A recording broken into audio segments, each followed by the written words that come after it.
So other than this awful pandemic we're all living through, it really feels like our technology is stepping up to the plate. So it's hard for me to imagine what's wrong with the internet as it exists now. Why are you so passionate about fixing it? Tim, let's start with you.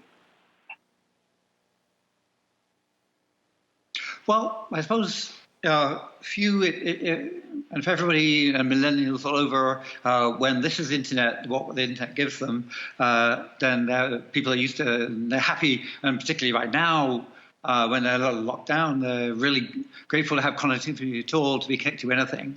But it reminds me, in fact, just before the web, the big tech, the thing that connected people was America Online. And you could have asked the same thing about AOL. Everybody got AOL online, and they dialed up with ancient modems, and AOL gave you all kinds of things. It gave you information, allowed you to connect to people. What was wrong with AOL? AOL was dominating the world with all its disks. And the answer is, so why did the web actually take off, and why did people end up joining all kinds of different websites? It was because the web was more exciting, more varied, and more creative. So that, back in the day when I said, 30 years ago, when I created the web, then in those days, you could buy a computer and put web server software on it and plug it into the wall, into your internet connectivity connection, and then you could put a blog on it. And you could put your own blog on your own web server, and you could connect to other people's blogs. And that feeling of empowerment was huge. You realized that you were building, the web at that point was built by all kinds of people. And there was this phenomenon of the long tail. But it was that when lots and lots of people added their little bits, they ended up realizing that they were forming a part of a huge amount of value that was being generated.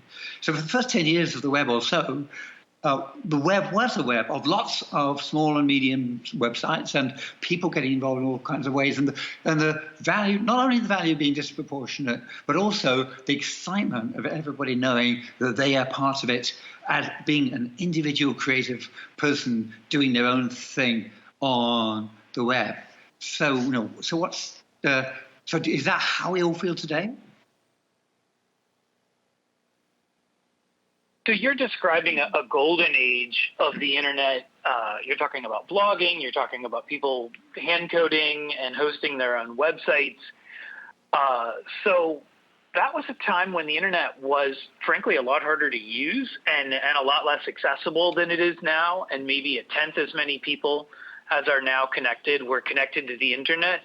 I'm presuming that what you want to recapture is not a more technically oriented, more elite-oriented internet, but something else about that time that was essential.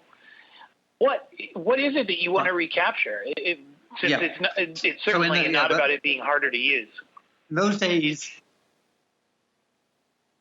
so true. In those days, it was only a few people had the internet, and you had to be pretty technically adept in order to be able to do it. But people were driven onto the web because of the excitement of being creative. It really wasn't about being creative technically. It was about being creative sort of artistically and about your expression. But the web was a medium of lots and lots of peers, people connected together with their own blogs. Whereas now, everybody ends up, in fact, on one social networking site, or they buy all their things from one online store. They go, all their photos go in one website. All of their fitness, all their exercise goes in another website, and those websites cater to a lot of people.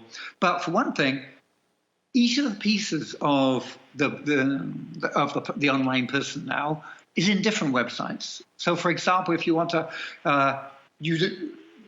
share your fitness things, you can share it with your fitness friends. If you want to share a photo, you can share it with your Instagram followers. But there's these different websites are these silos effectively. Your data is stuck in each one. You can't, supposing you've taken a photograph, you fell over, you hit your knee, you want to share that photograph with your doctor.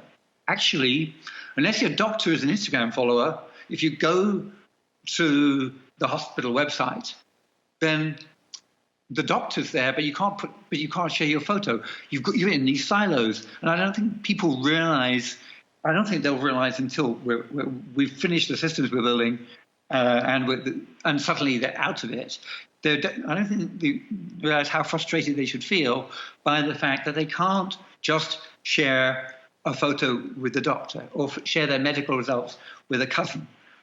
To just run a normal life in reality today, you do all kinds of things with all kinds of people, and you need to be able to do anything with anything. You chat about anything. You should be able to share anything with anybody.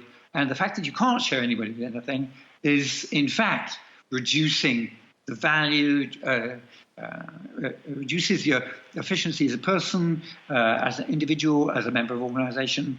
From the point of view of a developer, it's frustrating because as a developer, I can think of all the apps I'd like to make for everybody that uses all the data that is about them, but that data is currently stuck in all these different apps.